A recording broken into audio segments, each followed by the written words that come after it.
podcast. Conhecimento que sai de dentro das paredes da escola e chega até você.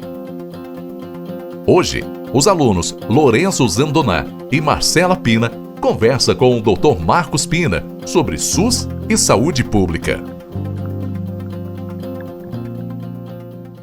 Olá, eu sou a Marcela, aluna do primeiro ano do Portinari Pretoriano. Olá, eu sou Lourenço Augusto Zandoná, aluno do primeiro ano do Portinari Pretoriano. E hoje a gente está aqui com o Dr. Marco Pina para falar do SUS e da questão da saúde pública. E sendo o SUS um órgão público implementado pela Constituição de 1988, pela Lei 8.080. Boa tarde, obrigado pelo convite aos dois.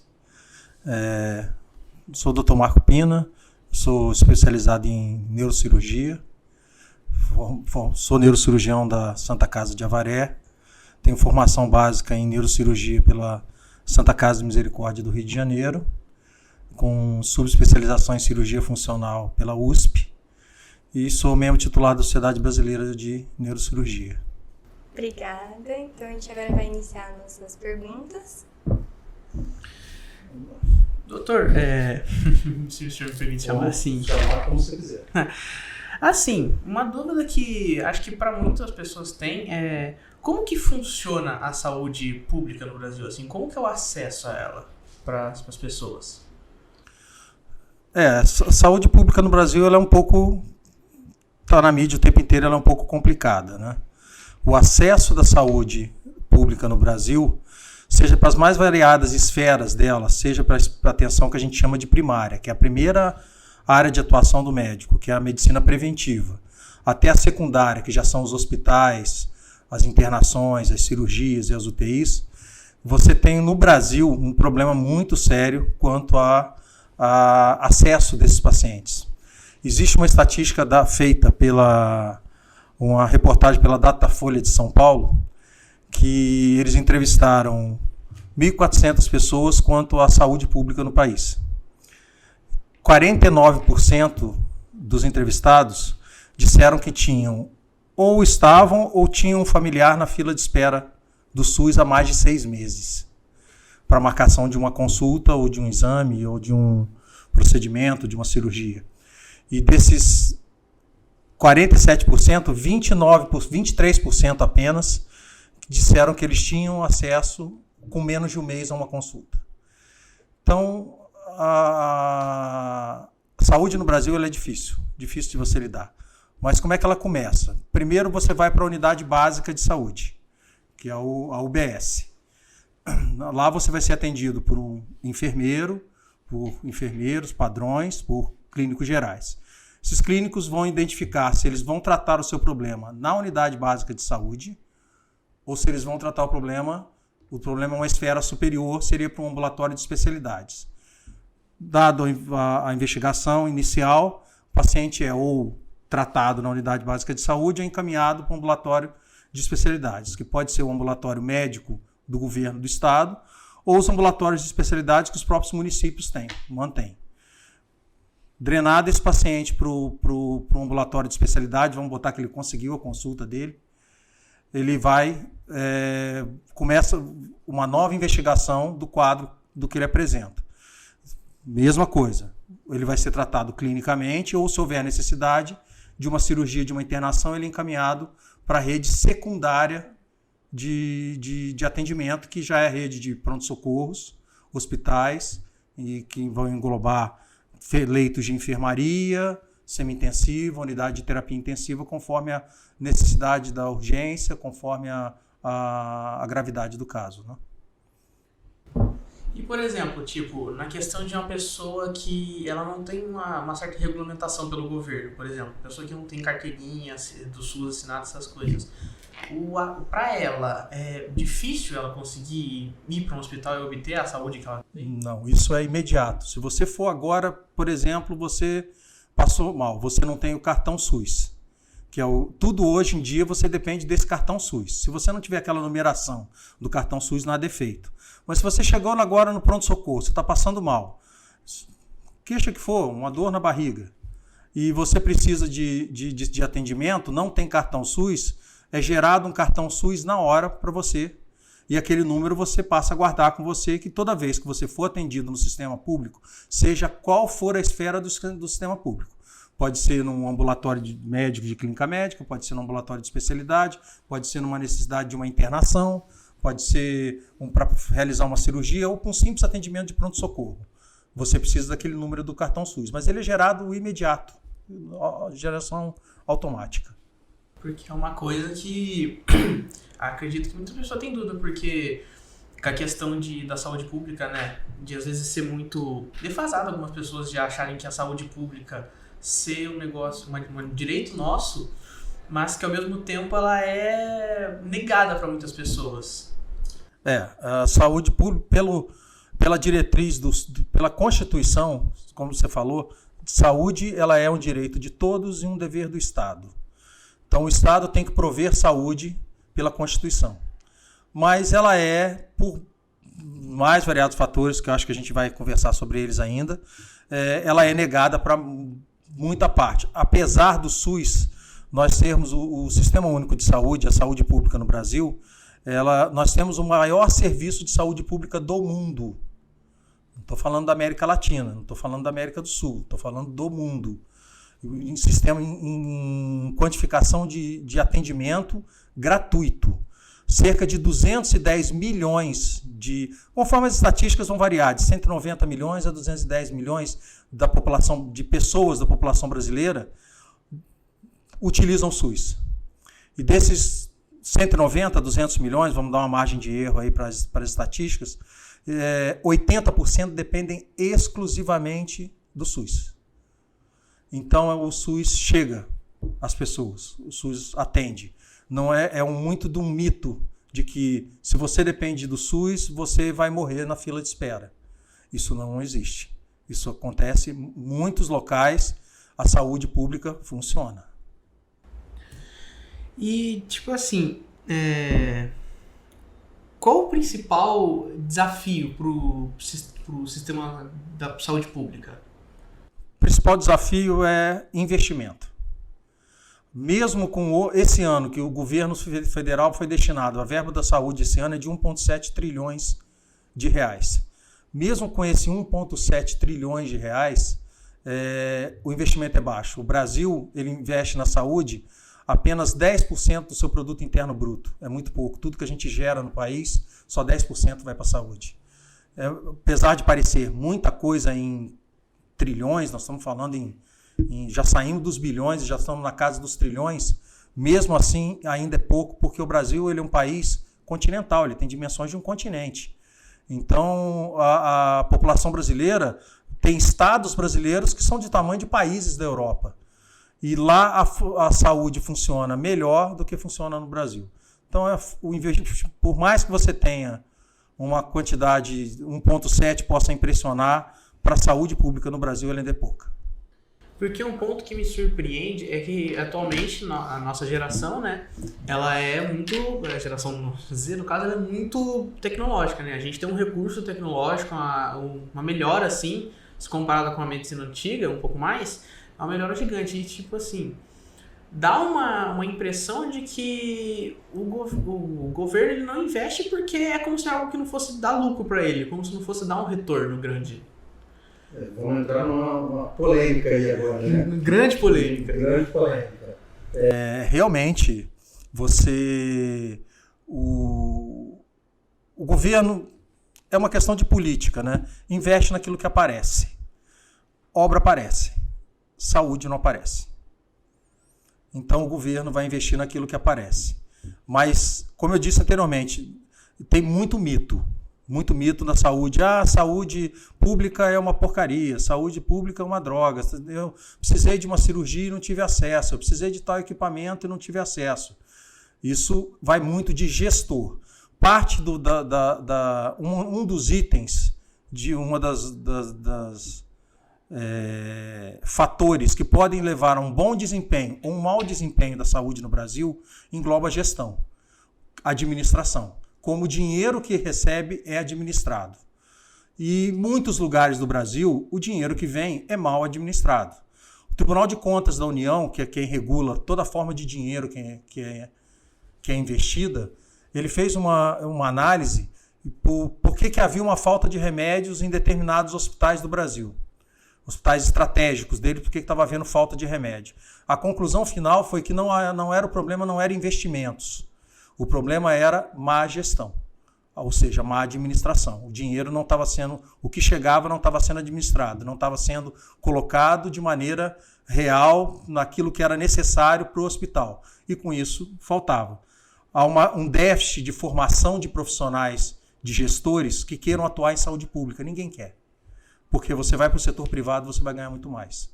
Então, isso não só gestores, de uma maneira geral, médicos, enfermeiros, psicólogos, eles não querem trabalhar para o SUS, porque acham que vão ganhar pouco. Outro mito, muitos lugares o SUS remunera de maneira muito adequada os seus profissionais. Tudo vai de uma questão de gestão. Como você citou, o SUS ele vai englobar diversos serviços, como você falou, desde especialidades clínicas e desde questão especializada, né? E quais são os serviços que a gente pode dizer que estão disponíveis lá? E em especial aqui em Avaré, né? Que como você falou, é questão de gestão. E como eles são englobados aqui na nossa cidade? Eu acho que a gente vai bater no lugar que o SUS funciona. Não puxando sardinha para o meu lado por trabalhar aqui não, mas realmente ele é muito bem estruturado aqui. Você tem desde um começo, vamos no princípio mínimo, menor, de você precisar medir uma pressão arterial. Um paciente idoso que precisa aferir a pressão arterial. Vai lá numa unidade básica de saúde e vai ter sua pressão aferida. Tá tudo bem, vai para casa. Tá alta. Ou ela tá alta para esperar o suficiente para uma consulta, ou esse paciente tem que ser encaminhado para o pronto-socorro. Ele tem que ser encaminhado para o pronto-socorro. Ele dali encaminhado pode ser carros da própria família, se ele não tem condição, ele vai ser encaminhado por um SAMU, Corpo de Bombeiros, uma ambulância do município, vai levar esse paciente até o pronto-socorro, e aí lá no pronto-socorro ele vai ser dado um atendimento inicial a ele, e se necessário, até a estabilização do quadro, e se necessário, até a internação. Isso é uma primeira via, a primeira perna desse sistema de saúde. A outra vamos botar esse paciente medir, ele só precisa de um controle de pressão arterial, um controle de uma diabetes. Ele vai numa unidade básica de saúde, que tenha os chamados programas de saúde da família. Lá ele vai ser absorvido por esse sistema e vai ser marcado consultas periódicas, onde ele vai ser visto periodicamente por médicos clínicos gerais, e vão fazer controle toda da pressão. Pressão, diabetes, colesterol, ou qualquer outras doenças que ele apresente. Outra perna do sistema. A gente vai para outra perna, porque falar em SUS e falar numa coisa reta, você não consegue. É ramificação. Você vai ramificando o sistema. Outra área, outra situação de atuação. Do ambulatório médico clínico, ele identificou que esse paciente precisa de uma avaliação de um oftalmo. O problema dele é um glaucoma, é um aumento da pressão dentro do olho. Ele encaminha para o ambulatório de especialidades. Nós temos, vamos abrir mais duas setas. A gente tem o próprio ambulatório de especialidades dentro da própria cidade, do município, que é para os pacientes de Avaré, que a prefeitura banca, que o sistema de gestão pública todo banca, e tem o AME, que é o ambulatório médico de especialidades, que além de consultas, ele faz procedimentos, pequenos procedimentos, cirurgias pequenas, menores, só precisam de anestesia local, de uma sedação, e eles vão absorver esse paciente para a saúde secundária. Quando a gente precisa da saúde terciária, que nós temos uma outra área de atuação, que é a saúde terciária, que já é áreas de alta complexidade, que podem ir desde um transplante de córnea até um transplante de coração, nós temos que encaminhar esse paciente para, no caso, o órgão mais próximo, que é a Unesp. Nossa, então a gente pode ver que o SUS é uma rede muito complexa, porque também tem que englobar 213 milhões de brasileiros, né? Então a gente também pode falar que aqui em Avaré, por exemplo, a gente tem profissionais capacitados para garantir uma qualidade de saúde pública para a população, né? Tem. A saúde em Avaré funciona com várias áreas que muitos lugares não têm disponibilidade. Vai desde esse sistema de unidade básica de saúde, ambulatório de especialidades, ambulatório médico de especialidades do governo do estado, internação hospitalar, unidade de semi-intensiva, unidade de terapia intensiva, retaguarda de especialidades de cirurgias de áreas de maior urgência, principalmente nas áreas de ortopedia, cirurgia geral, neurologia, neurocirurgia, cirurgia vascular. Então, a Avaré tem uma alta resolutividade, tanto que nós somos referência para 17 municípios na região. 17 municípios anexos ao nosso dreno. A Avaré tem 93 mil habitantes. Com essa área de abrangência de saúde de Avaré, nós tornamos 290 mil. Então, nós temos, morando aqui, 93, mas nós absorvemos 290 mil. Outra questão que a gente gostaria de trabalhar é uma questão que envolve os movimentos sociais, que é a questão da população participar efetivamente da questão da busca pela saúde pública eficiente. Então, como que as comunidades e os indivíduos podem buscar estar participando e buscando uma melhora na questão? Os conselhos municipais, né? Os próprios conselhos municipais das comunidades têm os seus próprios conselhos. Esses conselhos vão levar todas as necessidades daquela comunidade, levar ao Conselho Municipal de Saúde nas câmaras, e ali o Municipal de Saúde vai ser levado ao gestor, que o gestor, no caso, é o secretário de saúde. Esse secretário de saúde, tipo, um exemplo clássico, num bairro determinado, Bom Sucesso, ele está precisando de uma unidade básica de saúde lá. Tem muita demanda, está tendo que se deslocar para muito longe e fica complicado para esse deslocamento. Eles levam para o conselho da comunidade, da sua própria comunidade, com seus representantes, eles vão levar ao conselho municipal, o conselho municipal leva a queixa, né, a reclamação em si, o que eles estão pretendendo ao gestor, e o gestor leva ao prefeito e vão viabilizar, seja com recursos próprios do município, ou seja com recursos do governo do estado, ou com recursos federais, a construção de uma unidade básica de saúde naquela região. Então, a participação da comunidade, porque por mais que a gente tenha agentes de saúde, que tenha olheiros para tudo quanto é lugar, não tem como a gente saber de tudo que acontece o tempo inteiro em qualquer lugar, né? E isso é muito interessante porque faz com que camadas marginalizadas consigam ter suas necessidades básicas atendidas, né? E muitas vezes isso acontece em áreas periféricas, que às vezes não tem tanta atenção governamental, que essas pessoas sofrem uma invisibilidade social. E ter essa possibilidade de falar o que eles precisam na questão de saúde, não só em saúde, né, que envolve saneamento também, é muito importante, muito interessante, né? Saúde, ela é o princípio do SUS. Os princípios do SUS são três pilares. Descentralização do poder, onde as esferas governamentais ela têm o seu próprio poder de decisão.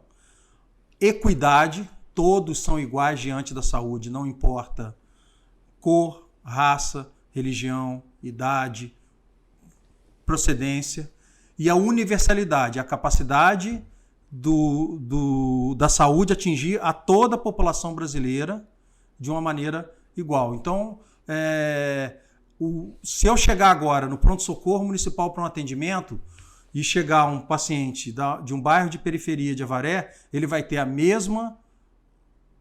os dois vão ter o mesmo atendimento, não vai mudar nada. O que vai ser determinado, a ordem de atendimento vai ser a gravidade do que o paciente apresentar. Então, um tem um princípio de um infarto e o outro está com uma dor na barriga há uma semana. Não, a prioridade vai ser aquele que pode ser um paciente idoso, com 70 anos, com pressão alta, esse paciente pode estar infartando. Dor torácica, instalação súbita, esse paciente pode estar infartando, ele é posto para dentro. Da onde ele é? Ele é do Jardim Europa. Foi uma coincidência, porque a gravidade da lesão dele foi maior. Mas não, ele é do Bom Sucesso. E o outro que está ali com a dor de barriga? Ele é do Jardim Europa, que está uma semana com dor de barriga. Ele vai ficar sentado esperando, porque o outro é prioridade. Então, é universalidade e equidade de fatores. E, por exemplo, assim, na questão de transplante de órgão e tal, como que é feito? Como que é o sistema, assim? Esse é um sistema bem complexo para você chegar no começo até a gente chegar ao final do transplante. Tudo vai começar com a identificação da morte encefálica. Você tem um protocolo padrão do SUS, da Sociedade, do Sistema Nacional de Transplante, Serviço Nacional de Transplante. Ele tem um protocolo padrão que é feito, esse protocolo, eu preenchendo aqui, ou um médico preenchendo no Rio Grande do Sul, ou preenchendo na Bahia, é igual.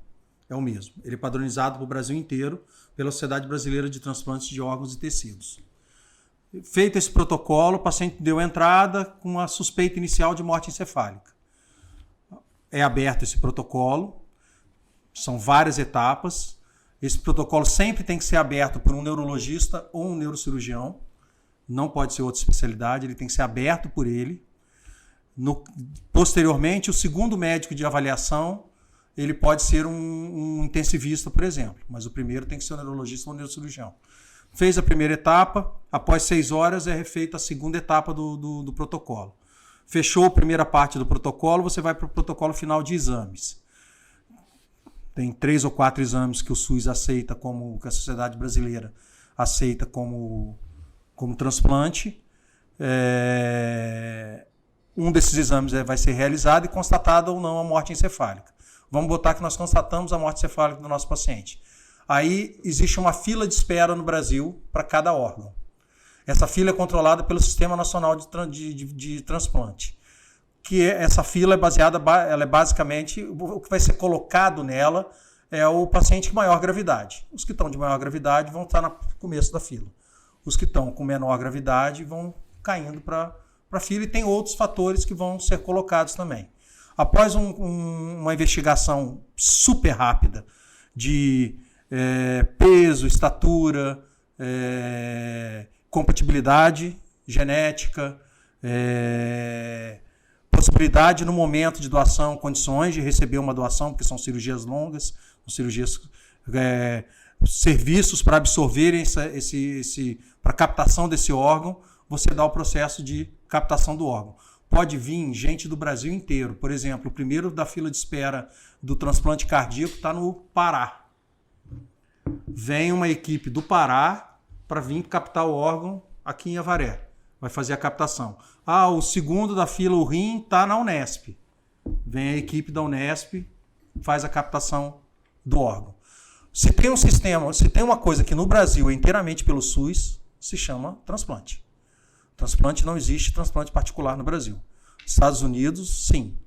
Outros países como Inglaterra, sim. Canadá, Brasil, o transplante é regulado inteiramente pelo SUS. Então, tentar passar a fila de espera na frente, não vai. O que vai ser quem tem mais, aquela fila que só quem tem o poder é o Sistema Nacional de Transplante, é ele que vai acionar todos os órgãos respectivos daí para baixo para captação e para transplante, efetivação do transplante. Sei que ficou muito na mídia a situação do transplante, com a situação recente do apresentador Fausto Silva.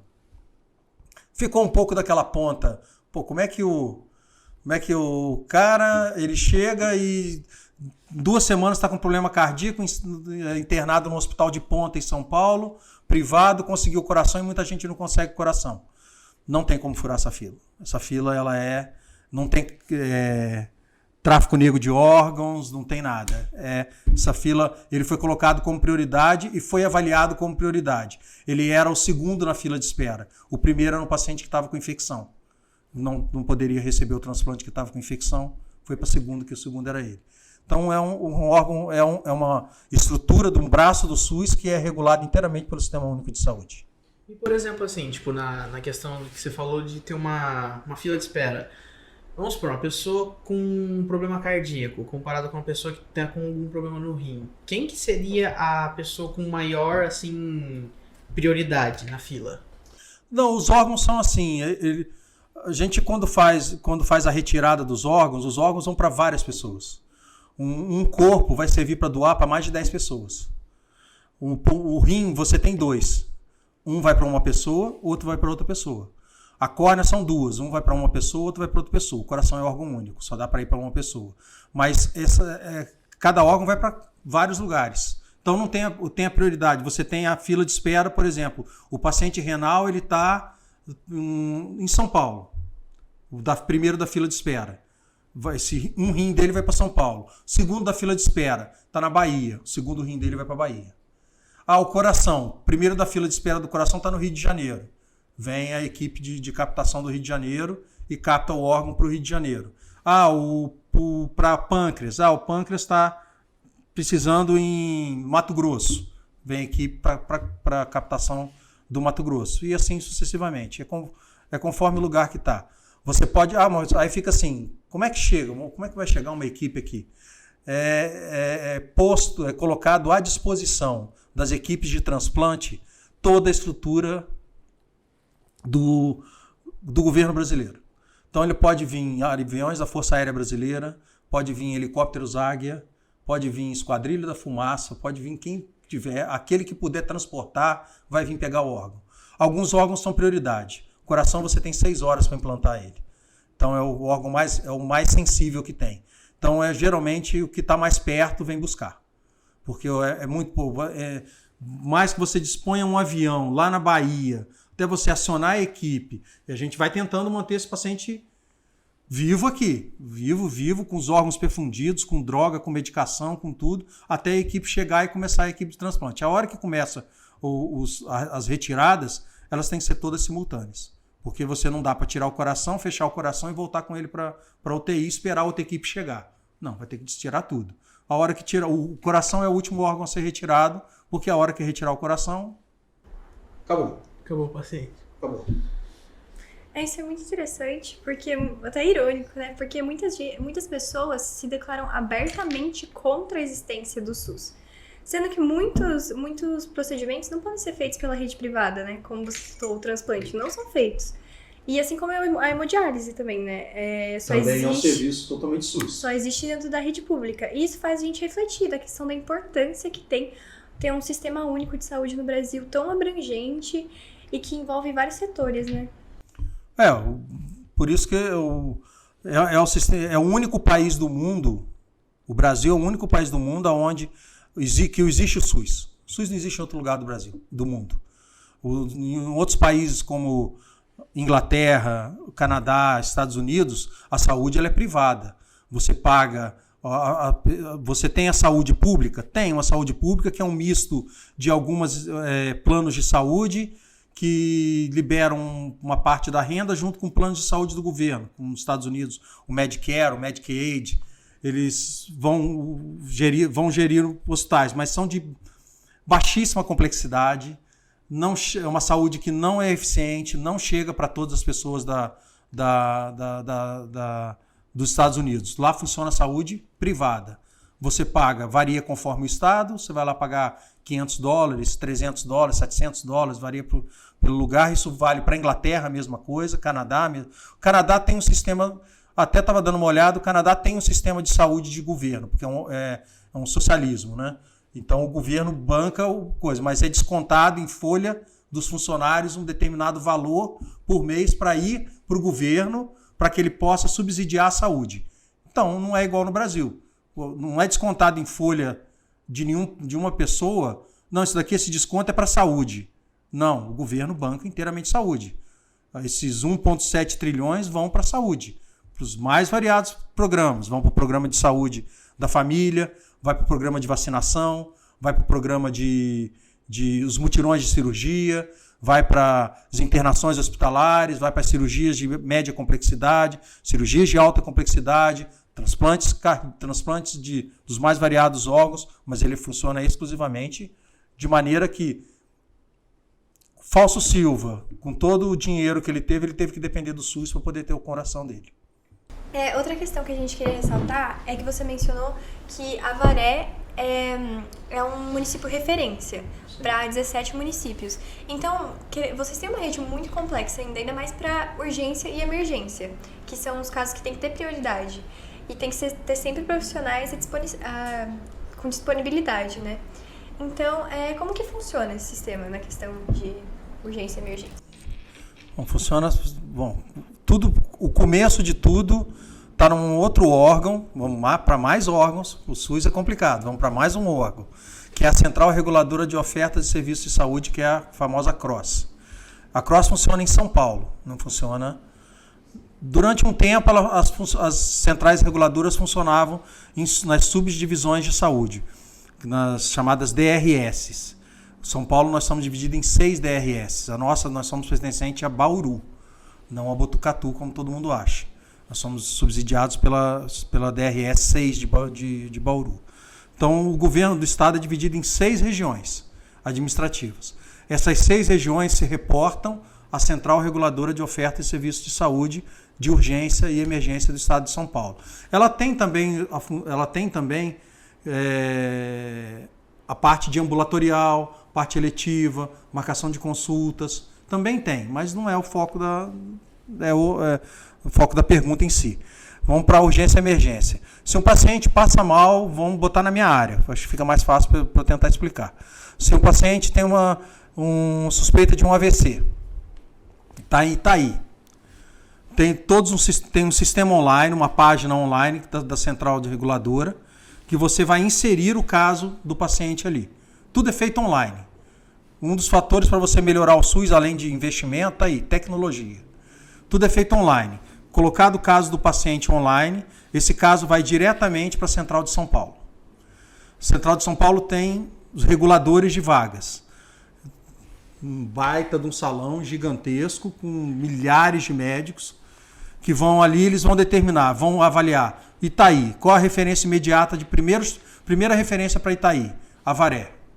Na área de que a queixa do paciente, suposto AVC isquêmico. Para recurso solicitado, neurologia, tomografia. Aí ele vai olhar aonde está pactualizado para ser a primeira referência imediata desse município, aonde está mais perto o recurso para socorrer esse paciente. Então, mais perto de Itaí, Cerqueira, como falei, 17 municípios, você vai ser, é Avaré. Aí é mandada a ficha para nós. Todos os profissionais que estão nas retaguardas, nas especializações de urgência, ela tem um acesso a essa página da central com uma senha. Você entra com a sua senha, online ali você tem toda a ficha desse paciente, todo o caso do paciente, todos os exames já realizados, o quadro clínico do paciente, a hipótese diagnóstica, todo o quadro. Ali você coloca, se você aceita o caso, se você no momento não tem o recurso, vamos botar aqui, por um azar, não acontece mais aqui, porque nós temos 2 tomografias funcionando 24 horas, 7 dias da semana. Então a gente não tem problema com tomografia, mas quando eu tinha uma tomografia só, a tomografia quebrou. Quebrou, não tem uma tomografia. Está precisando de uma suspeita de um AVC, tem que ter uma tomografia. Você pega esse paciente e vai para a referência seguinte, Botucatu. Avaré é a referência, mas a Avaré está com o tomógrafo quebrado, tem que ir para Botucatu. Botucatu não tem o recurso, Bauru. E assim vai sucessivamente até achar um recurso para esse paciente. Vai achar em algum lugar. Dificilmente é um azar do azar, tomografia de tudo quanto é lugar está quebrado. Se a nossa está quebrada, a gente faz, se a deles está quebrada, a gente faz aqui. Hoje em dia não tem mais esse problema aqui, porque nós temos 2 tomografias funcionando 24 horas, 7 dias da semana, 365 dias do ano, com técnicos de plantão, com enfermeiro, com o que for necessário de plantão. A esse paciente, é dado ok para esse paciente, o município dessa referência, o município da origem, traz esse paciente dá entrada pelo pronto-socorro municipal, do pronto-socorro já realizado o exame que ele necessita, de urgência. Ressonância, por exemplo, não é um exame de urgência, é um exame demorado, é um exame complicado, então não é um exame de urgência. Então a gente deixa ele para um segundo momento. O primeiro momento é a tomografia. Feita a tomografia, nós somos acionados, damos o diagnóstico e a conduta de internação, se a internação dá para uma enfermaria ou uma internação de um paciente de UTI. Acho que sanadas as dúvidas para todos, imagino eu. E é isso. Agradecer a presença do senhor aqui com a gente. Agradecer a presença da Marcela também. Eu também, Lorena. Eu que agradeço. Obrigado pelo convite. Foi uma honra. E é isso, galerinha. Gostaram? Então compartilhem o conhecimento e sigam nossas redes sociais. Facebook, Portinari Colégio. Instagram, Colégio Portinari Avaré. Canal do YouTube, Portinari Avaré. E o Spotify, Podcast. Até o próximo podcast.